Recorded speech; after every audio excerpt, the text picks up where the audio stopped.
Assalamualaikum. Salam Bu. Apa kabar Bu Anti? Baik Bu, alhamdulillah.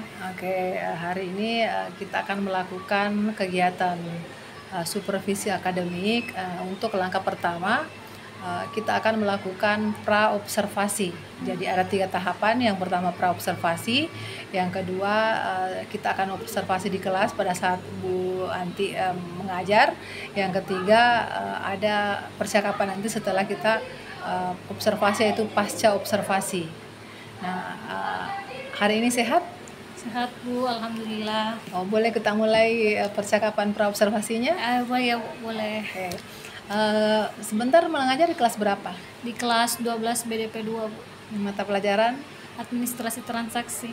Kemudian tujuan pembelajaran yang nanti akan dibawakan? Tujuan pembelajarannya Bu, untuk pengetahuan itu peserta didik mampu mengklasifikasikan jenis surat niaga. Kemudian untuk prakteknya itu untuk keterampilan peserta didik mampu menunjukkan atau membedakan alat komunikasi dalam surat niaga. Oke, jadi mungkin sebentar materi yang akan disampaikan sekitar apa itu? Seputar surat niaga. Surat niaga ya? Iya. Oke. Selanjutnya, sebelum mengajar, administrasi apa yang Ibu Anti sudah persiapkan? Saya sudah persiapkan yang pertama ini Bu, rencana pembelajaran. Untuk pembelajaran hari ini saya akan menggunakan LCD, proyektor maksud saya, laptop. Kemudian untuk peserta didik saya menyuruh peserta didik membawa kertas double folio Bu. Double folio? Iya, untuk membuat suratnya Bu. Sebagai media ya? Iya, media. Kemudian ada LKPD-nya atau apanya? Tidak ada Bu. Tidak ada, oke.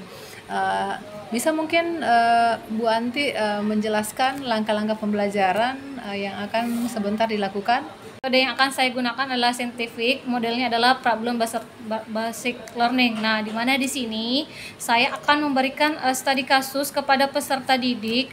Mereka akan menentukan surat apa yang akan mereka buat. Nah, kan di sini ada 6 jenis surat. Jadi secara berkelompok mereka sesuaikan. Misalnya masalah ini cocoknya surat apa. Nah, di sini saya membaginya menjadi 6 kelompok berdasarkan jenis suratnya Bu.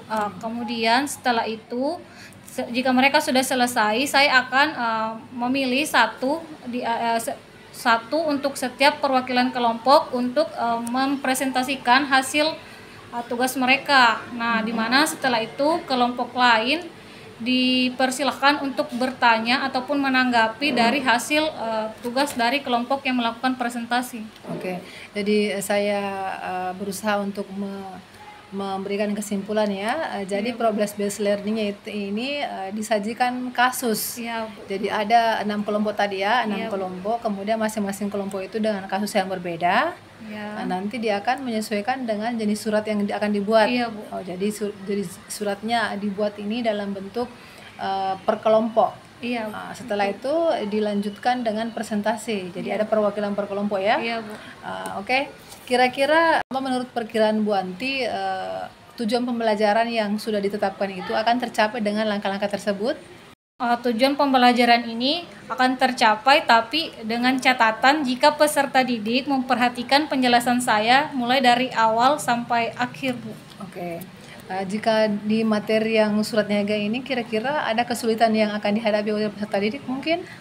Ada Bu, kalau mereka tidak memperhatikan cara penomoran surat Bu, karena ada 6 jenis surat dan cara penomoran surat itu setiap jenisnya itu berbeda. Penomoran surat apalagi? Kemudian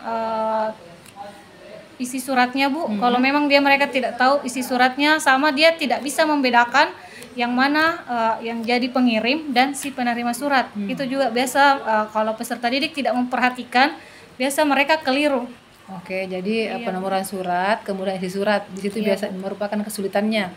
Nah, mungkin kira-kira setelah jika hal ini terjadi, apa yang akan Ibu Anti strategi apa yang bisa digunakan untuk menghindari supaya jangan ini menjadi masalah besar dalam pembelajaran? Nah, yang pertama mungkin saya jelaskan kembali misalnya mereka tidak mampu, maka saya akan menjelaskan kembali. Tapi kalau setelah saya jelaskan mereka belum paham, saya akan mencoba untuk menggunakan teman-temannya yang paham melalui tutor sebaya, Bu. Oke, baik.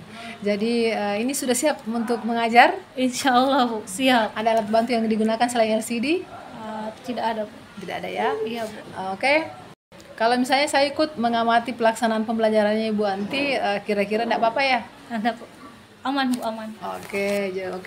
Baik, saya kira itu mungkin percakapan kita terkait dengan praobservasi. Jadi saya akan mengikuti di kelas untuk mengamati proses pembelajaran yang akan dilakukan.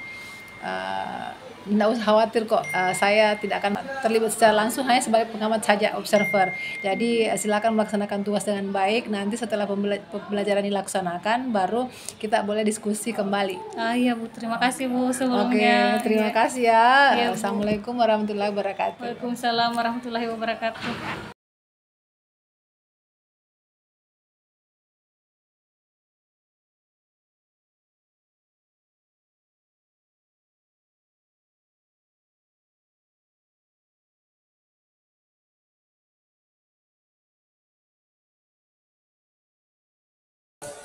Bismillahirrahmanirrahim. Assalamualaikum warahmatullahi wabarakatuh. Waalaikumsalam. Apa kabar Bu Antri? Baik, Bu, alhamdulillah. Oke, hari ini kita akan melakukan sesi pasca observasi. Jadi kemarin kita sudah melewati tahapan perencanaan kegiatan pembelajaran, kemudian dilanjutkan dengan supervisi di kelas. Saya sudah melihat mengerti proses yang dilakukan oleh Bu Anti, dan saatnya sekarang kita akan melakukan sesi pasca observasi. Jadi hari ini siap ya? Jadi relax saja. Saya akan melakukan atau menanyakan beberapa hal terkait pembelajaran yang sudah dilakukan kemarin. Yang pertama, bagaimana pendapatnya Bu Anti setelah menyajikan pembelajaran kemarin? Setelah menyajikan materi kemarin, saya melihat peserta didik sudah mampu melaksanakan pembelajaran sesuai dengan tujuan pembelajaran yang saya berikan. Di sini saya bisa mengatakan seperti itu karena peserta didik sudah mampu menggunakan arti surat niaga, sudah mampu mengklasifikasikan surat niaga, bahkan sudah mampu membuat surat yang itu. Jadi kemarin tujuan pembelajaran yang akan dicapai itu apa saja? Peserta didik mampu melakukan komunikasi melalui suratnya ya. Jadi apakah perencanaan pembelajaran yang sudah dilakukan atau sudah dibuat dalam RPP-nya sudah tercover pada kemarin?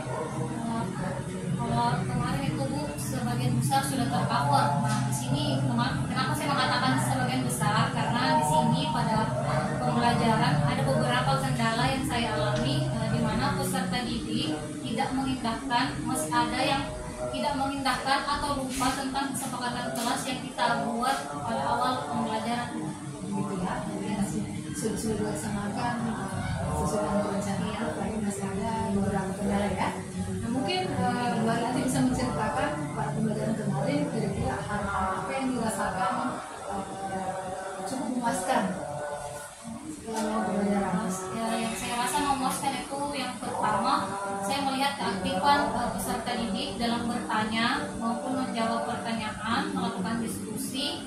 Bahkan sebagian besar peserta didik itu sudah tertib dalam melaksanakan pembelajaran.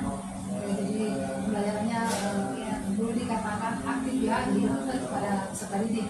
Nah, mungkin dari pemanfaatan media, Bu Anti, mungkin apa yang sudah dianggap memuaskan pada bagian pemanfaatan medianya atau teknologinya? Kalau pemanfaatan medianya, saya rasa masih kurang, Bu, karena kita masih terbatas. Di sini di sekolah ini masih terbatas komputer, kan dimana ini surat niaga sebaiknya kita lakukan pengertikan, Bu. Sementara kemarin saya cuma memberikan peserta didik untuk menulis saja surat yang mungkin kemarin itu kira-kira Bu Anti mungkin bisa menyampaikan perkiraannya ketercapaian tujuan kompetensi yang sudah diajarkan. Tingkat ketercapaian peserta didik seperti apa? Apakah semuanya sudah diyakini sudah tercapai semuanya tujuan dari pembelajarannya? Apakah peserta didik juga sudah menurut pendapat Bu Anti atau pendapat Bu Anti sudah tercapai apa yang kita inginkan sebenarnya?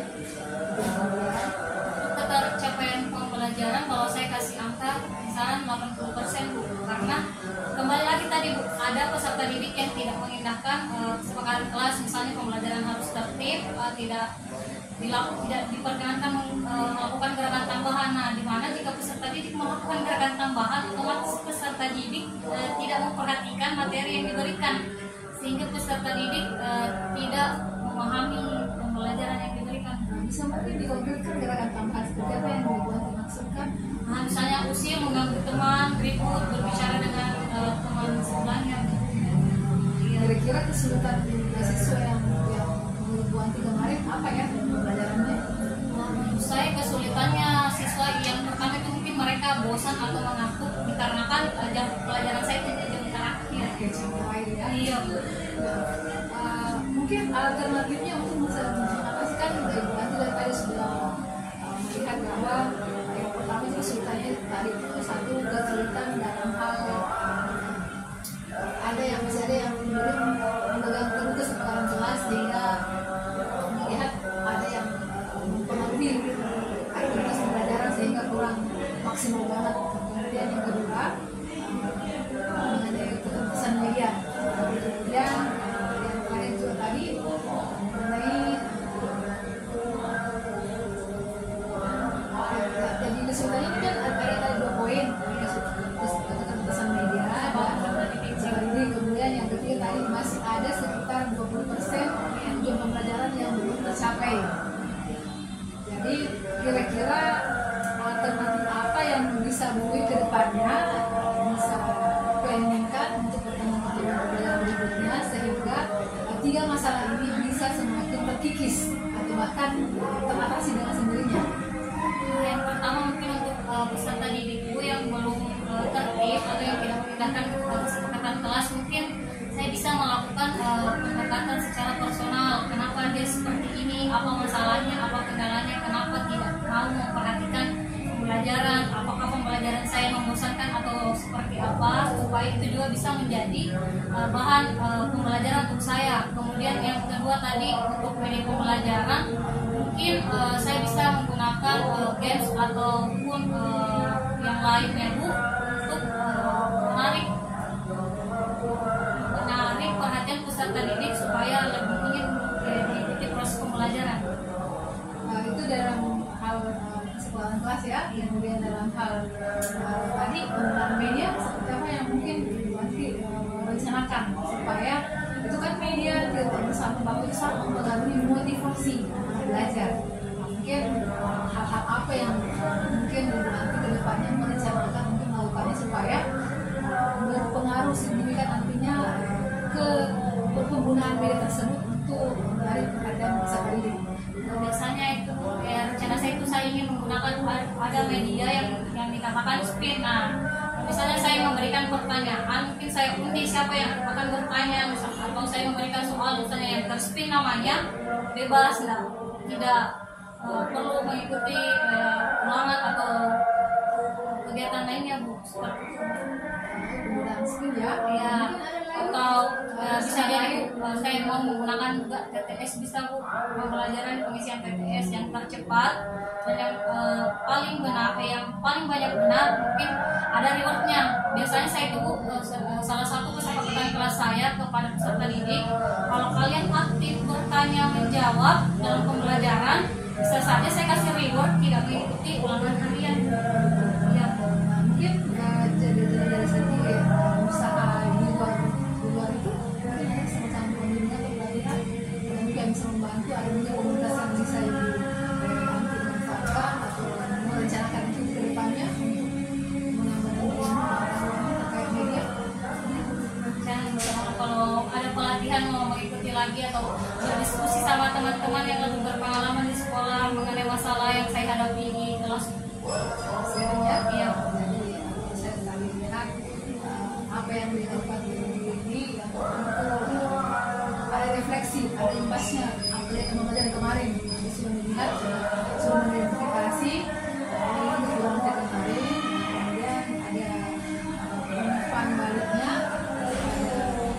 sendiri sehingga nanti bisa diplaningkan untuk perbaikan ke depannya.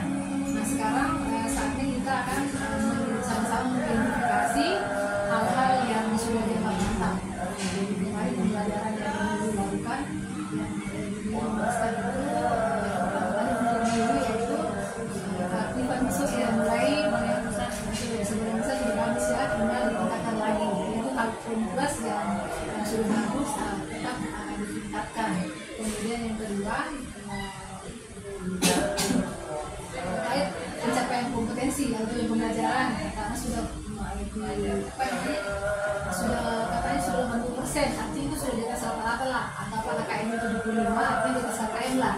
Jadi itu hal yang perlu dipertahankan, bahkan perlu ditingkatkan. Nah kemudian hal-hal yang perlu mungkin diperbaiki atau kalau bisa ditulis bahkan dihilangkan atau ditingkatkan ke depannya, yaitu pada kesempatan kelas tadi masih ada siswa yang belum konsisten dalam penerapan kesempatan kelas yang dimiliki dengan siswanya tadi sudah melakukan pembelajaran. Mungkin ada baiknya, ada baiknya selalu di kelas itu boleh diusulkan atau diperbaiki tiap-tiap pertemuan. Mungkin pertemuan ini karena materinya terkait praktek, mungkin ada yang perlu disesuaikan. Beda kan kalau kita melakukan pembelajaran praktek dengan teori. Jadi kesepakatan kelas yang sempat saya lihat kemarin itu mungkin perlu dikondisikan pada saat pembelajaran teori apakah sudah sinkron ataukah pada saat pembelajaran praktek apakah sudah sesuai. Itu dari kita dengan siswa. Kemudian yang perlu ditingkatkan kemarin betul bahwa pemahaman terhadap media, karena media itu sangat mempengaruhi motivasi siswa. Jadi tadi sudah mau belajar aku bertanya kepada senior, kemudian bisa juga mengikuti pelatihan mandiri, kemudian bisa juga menggunakan tadi spin yang sudah direncanakan. Jadi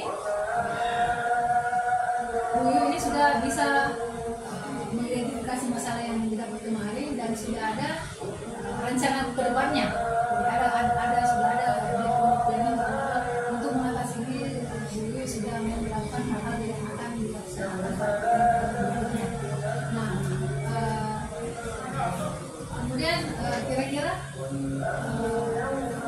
apakah Bu ini dengan melakukan rencana yang sudah tadi disusun, kira-kira kedepannya yakin hasilnya sudah akan lebih bagus daripada yang kemarin di kelas? Insya Allah nanti kita coba lagi. Kalau misalnya apa yang direncanakan sekarang tidak sesuai lagi, kita refleksi diri lagi apa kira-kira yang kurang. Oke, baik. Ini saya sudah tadi mendiskusikan apa yang saya temukan kemarin pada saat mendampingi untuk observasi kelas. Lalu sudah mampu mengidentifikasi masalah-masalah yang dihadapi di kelas, dan juga sudah punya planning bahwa seperti ini langkah-langkah saya untuk melaksanakan